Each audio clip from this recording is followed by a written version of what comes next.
a strange world, like a candle you were meant to share the fire. I don't know where we come from, I don't know where we go, but my arms are made to hold you, so I will never let you go. 'Cause you were born to change this life. You were born to chase the light. 'Cause you were born.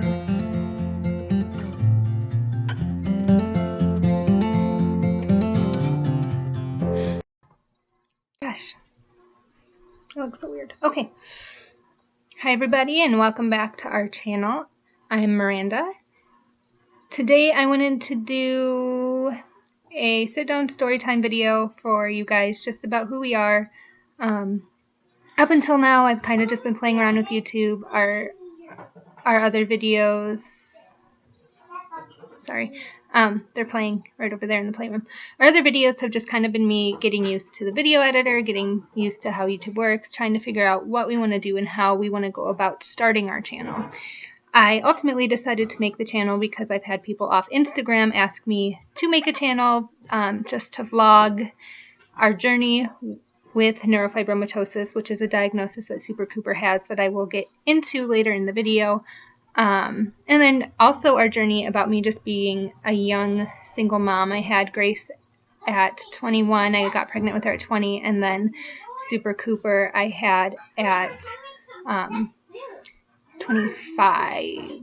Yeah, 25. So it's just kind of just following our journey on that. I know that there are a lot of other single young moms that are my age or younger kind of trying to navigate motherhood, and any advice or anything we can share, our struggles, our daily life, anything like that we can hopefully help each other out. I don't know. So it is just me with them. However, we do live in a multi-generational household. So that means that we live with my parents, we live with my brother, and it's always a blast. So I figured it would be cool to share just our journey in that. My journey as a single mom of 2, my journey in living in a multi-generational household, and then our journey with neurofibromatosis with Super Cooper.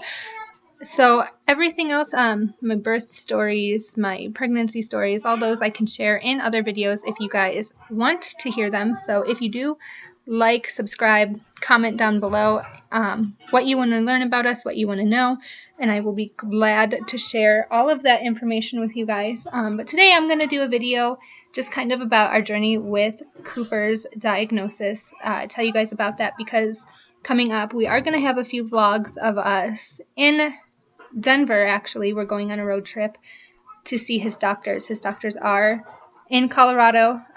We are in New Mexico, so we do have to travel to his doctors every 6 months. So didn't want you guys to kind of be in the dark ultimately about why we were suddenly going to a hospital out of state and what those in those videos. Sorry, I feel really strange, like I'm talking to myself. Okay, so Cooper has a genetic condition called neurofibromatosis. I have it as well as my mom and then my brother. It's a genetic condition that is passed down.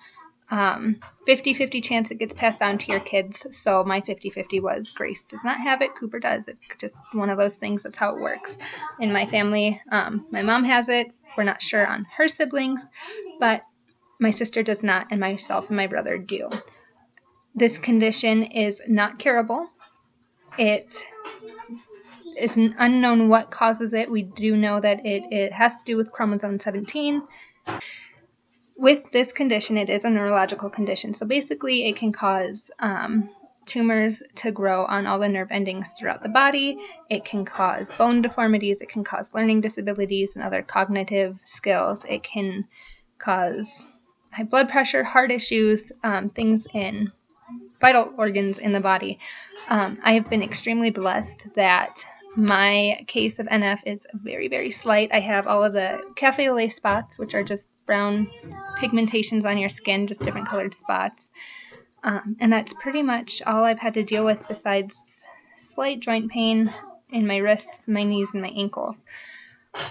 So I knew that there was always been a chance of this being passed down to my kids, but with my case being so slight, I never really looked more into what it was. I just figured that that's what it was for everybody. However, after doing my research with my second pregnancy, I've learned that is not the case. So I can get into that. When Cooper was born, he started showing his spots, which is one of the first signs, the cafe au lait spots, started showing up about when he was about 2 weeks to 2 months old. They were very slight, very light when he was about 2 weeks old, and then got darker, and that's when I knew he probably had this diagnosis because I had it. It took us a while to get into genetics because in New Mexico there's only one pediatric geneticist in the state. There may be more, but there was one that knew about his condition, and so we didn't get to see that doctor until he was about 9 months old. In that time, I noticed that he wasn't using his left leg as much as his right leg when he would kick them, and it was off to me, so I kept bringing it up to his pediatrician at well-child visits. I didn't think too much of it. Babies develop all at their own pace. I just noticed there's a wicked glare on my glasses.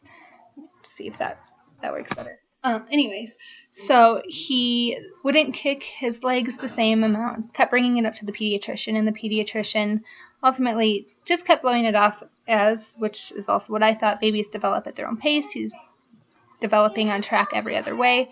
It'll be just fine.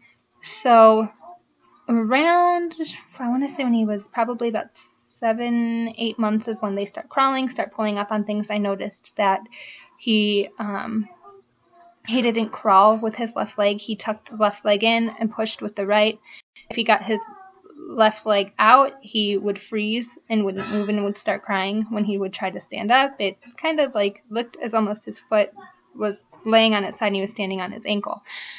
So we went back to his pediatrician again, brought up these concerns, and he sent us for x-rays. Now, there's not many places that do pediatric x-rays in our state. So he sent us to the emergency room to get those. In the emergency room, they found what they thought was a small fracture in his left tibia.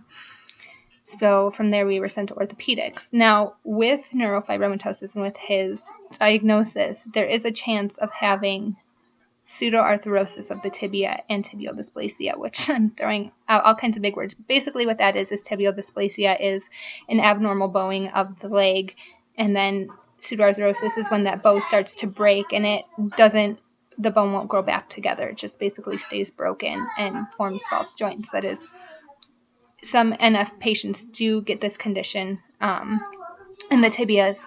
So that was a slight concern, especially because he hadn't been walking, he hadn't really been crawling yet, so that there was no known reason for a small break in his tibia, but they weren't sure that's what it was.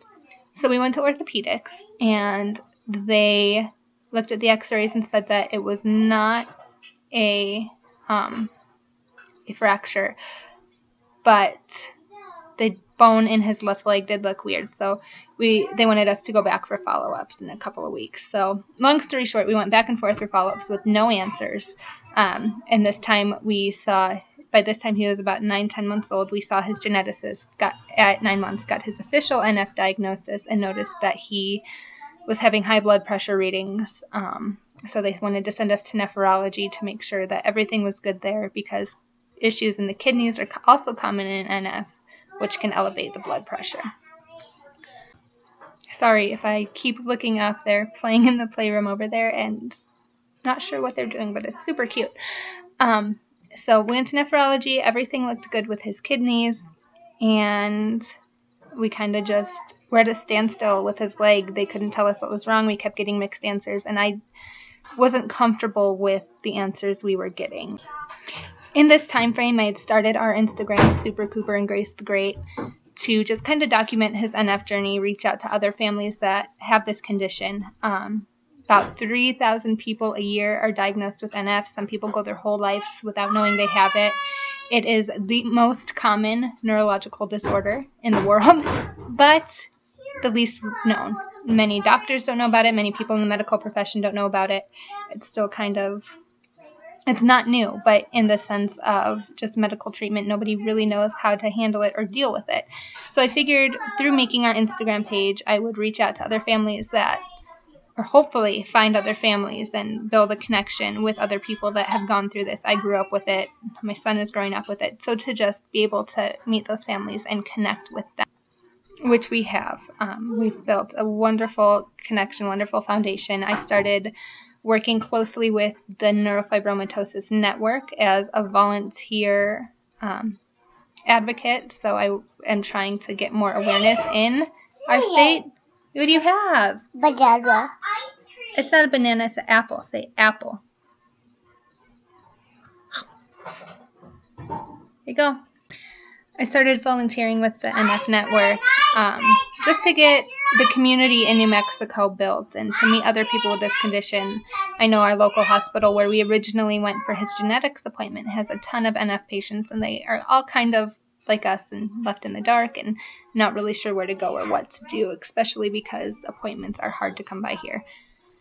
So with volunteering with these guys, I learned that there are NF clinics. So that is a multidisciplinary clinic where the doctors all specialize in this condition, and they kind of cycle in and out, tell us what to expect, check on them, make sure there's no tumor growth. MRIs, CAT scans, all that kind of stuff are given as patients get older to make sure there's no tumors inside the body growing. They check his blood pressure, his legs, everything we need. The closest one to us was in Denver. I reached out, and it all worked out to where we were able to become a patient there. And we are so blessed to have found Colorado Children's Hospital because our care team is just fantastic and amazing. From the moment I walked in, I was comfortable. Everybody was on board to move forward with a plan. It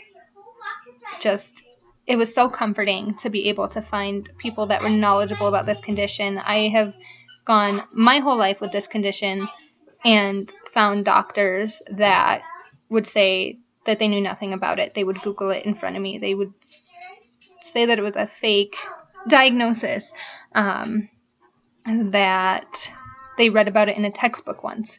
So to be able to find a whole care team that has devoted to this, that can help out my son, in case he has, right now we're so blessed that he doesn't have any major complications, but in case they arise in the future, which is probable because it is a progressive condition, that he's able to get the care and the help he needs.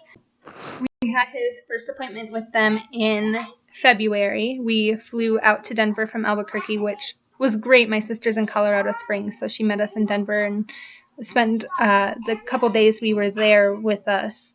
While we were there, we saw nephrology, and they checked his blood pressures again, and he still had a few high readings, some regular, so we just kind of have to monitor his blood pressure every 6 months. And we saw their orthopedic team where they went over all of his old x-rays. They looked at his new x-rays.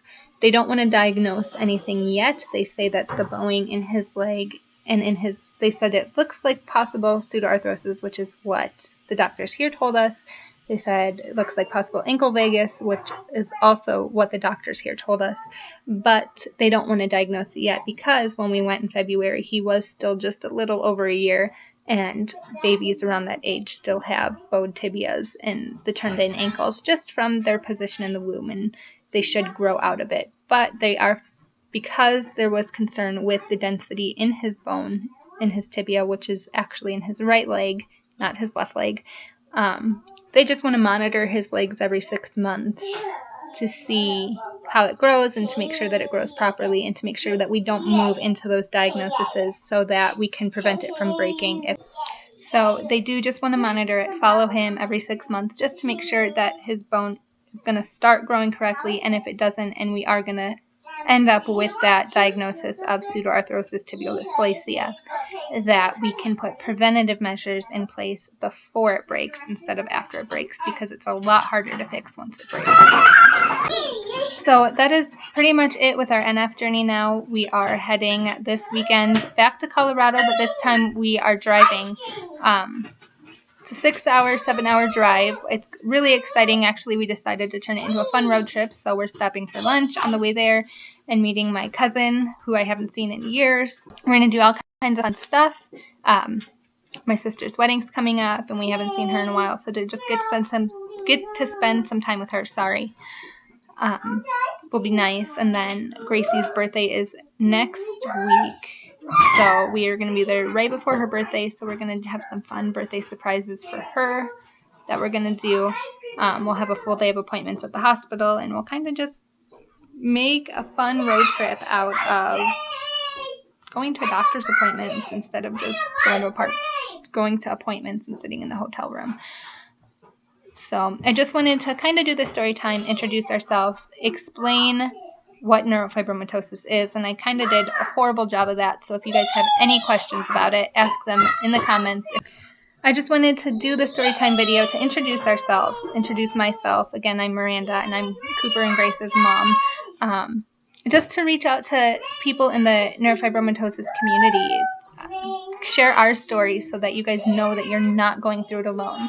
As a single young mom, I want you guys to know that I'm right there with you, and we're doing this together. And as somebody in a multi-generational household, it's a ton of fun. It's wonderful. My kids and I are so blessed to have my parents and to have my brother and to live in a household like this where we all get to spend time together and do fun things like go on trips like we have coming up. Just to share our experiences and to show that we know that there are other families out there that live like we do and are going through the same things. So if we can share our experiences, maybe we can make it a little easier for somebody else. We just want to build that community of support for each other. So again, thank you for watching. Make sure you like and subscribe, and stay tuned for our next video. Let you go.